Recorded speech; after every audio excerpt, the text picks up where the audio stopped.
Muy buenos días, tardes o noches, o donde nos estén viendo.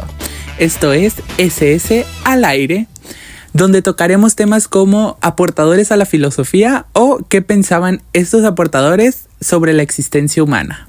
Comencemos. Aristóteles. Aristóteles ha legado uno de los sistemas filosóficos más profundos y completos de la filosofía antigua.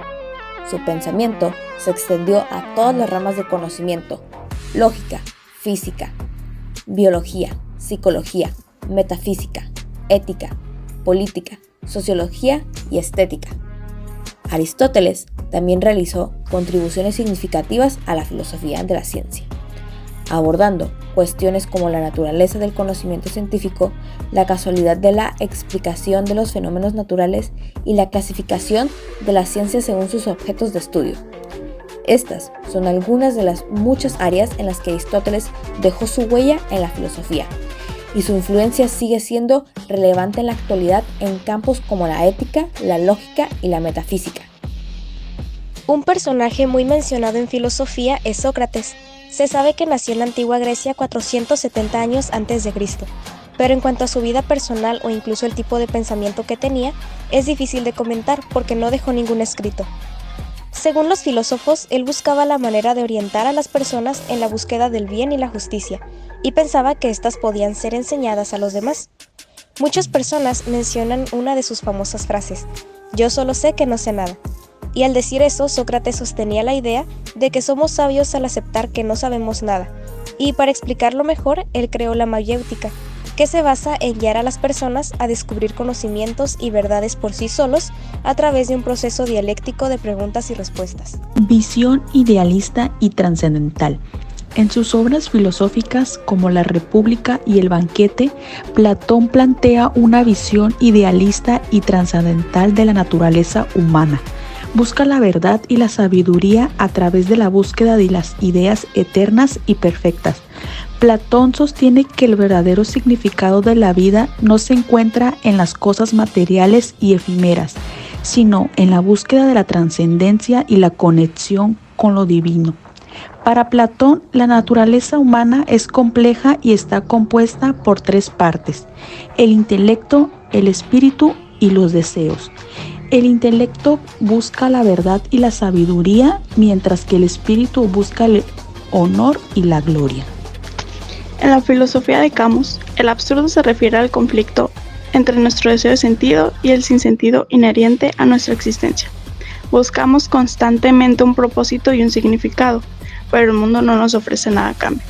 Esto crea una sensación de desorientación y confusión que Camus denominó el absurdo. La filosofía de Camus se basa en la idea de que debemos enfrentarnos al absurdo de nuestra existencia. Creía que la única forma de encontrar sentido a la vida era aceptar el hecho de que la vida carece esencialmente de sentido. Esta aceptación, sin embargo, no significa que debamos renunciar a la búsqueda de sentido. Por el contrario, significa que debemos abrazar la búsqueda y crear nuestro propio sentido frente a lo absurdo. Immanuel Kant es conocido por su profunda influencia en la filosofía moderna, especialmente en la epistemología y la ética. Su obra más famosa, Crítica de la razón pura, revolucionó la forma en que se entiende el conocimiento humano al explorar los límites y las posibilidades de la razón. Además, su ética deontológica expuesta en Fundamentación de la metafísica de las costumbres sigue siendo un punto de referencia importante en la ética contemporánea. En resumen, Kant contribuyó significativamente al establecimiento de la epistemología crítica y a la ética deontológica en la filosofía occidental. Epicuro fue un filósofo griego que vivió en el periodo helenístico, nacido en el año 341 a.C. en la isla de Samos. Fundó la escuela del pensamiento conocida como el epicureísmo, la cual tuvo una profunda influencia en el desarrollo del pensamiento filosófico occidental. La filosofía de Epicuro se centraba en la búsqueda de la felicidad y la tranquilidad del alma. Creía que el objetivo supremo de la vida era alcanzar el estado de ataraxia, que en su ausencia de perturbaciones emocionales y de su tranquilidad mental. En resumen, Epicuro aportó a la filosofía occidental una perspectiva ética centrada en la búsqueda de la felicidad a través de la eliminación del sufrimiento y de su tranquilidad mental. El filósofo polímata Leonardo da Vinci, italiano en Renacimiento, fue destacado como pintor, escultor, inventor y científico. Su curiosidad inalcanzable lo llevó a explorar diversas disciplinas. Su habilidad artística se reflejó en obras maestras como La Última Cena y La Mona Lisa, mostrando innovación técnica y comprensión profunda de la anatomía humana. Además de su impacto en el arte, Leonardo diseñó máquinas visionarias y esquemas de vuelo. A pesar de numerosos proyectos inacabados, su legado perdura influyendo en la ciencia, el arte y la creatividad. René Descartes fue un filósofo y matemático francés del siglo XVII. Es conocido por su famoso lema «Pienso y luego existo» y por sentar las bases del racionalismo moderno, intentando encontrar verdades universales a través de la razón y de la duda metódica. Descartes es reconocido por su búsqueda de una base sólida para el conocimiento humano. Propuso el método de la duda metódica para llegar a verdades indudables y fundamentales, y establecer la existencia de Dios y la realidad del mundo externo. Además, desarrolló la geometría analítica, que permite describir formas geométricas utilizando coordenadas numéricas, sentando así las bases del desarrollo del cálculo infinitesimal. Asuntos relacionados con la existencia humana. Ahora también vamos a tocar el tema de la existencia humana y lo que opinaban los filósofos que acabamos de mencionar. La filosofía epicúrea es la que el hombre vive a diario en la búsqueda de la vida sana y virtuosa, a partir del conocimiento correcto de la naturaleza y de la prudencia frente a los placeres y deseos, buscando así remediar los dolores que atacan el alma para alcanzar la ataraxia.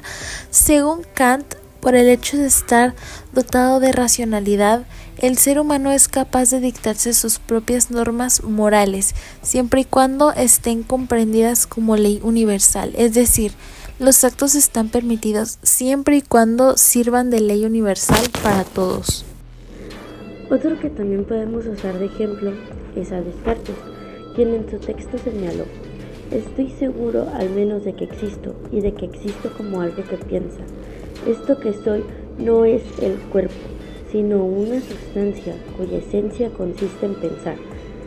Allí demostró que dudar es también un modo de pensar, y pensar es una prueba de la propia existencia. Asimismo, también es importante mencionar a Leonardo, quien sorprende con su antropología natural, contrapuesta al pensamiento medieval que consideraba al hombre un ser envilecido por el pecado, para quien la única esperanza era la salvación de su alma. Ante esta creencia surge la idea que consume a Da Vinci sobre la dignidad de la existencia humana. Por ejemplo, también por otro lado tenemos a Platón, que él pensaba que la existencia humana se basaba en la esencia del alma, ya sea de forma espiritual o inmortal. O sea, también sentía que el cuerpo era la cárcel del alma. Otro pensar similar era el de Sócrates, que él sentía que el humano simplemente por nacer ya debía de saber cómo existir, o qué era lo que debía de hacer, o cómo ser en la vida. Querida comunidad, esto ha sido todo. Esto ha sido SS al aire.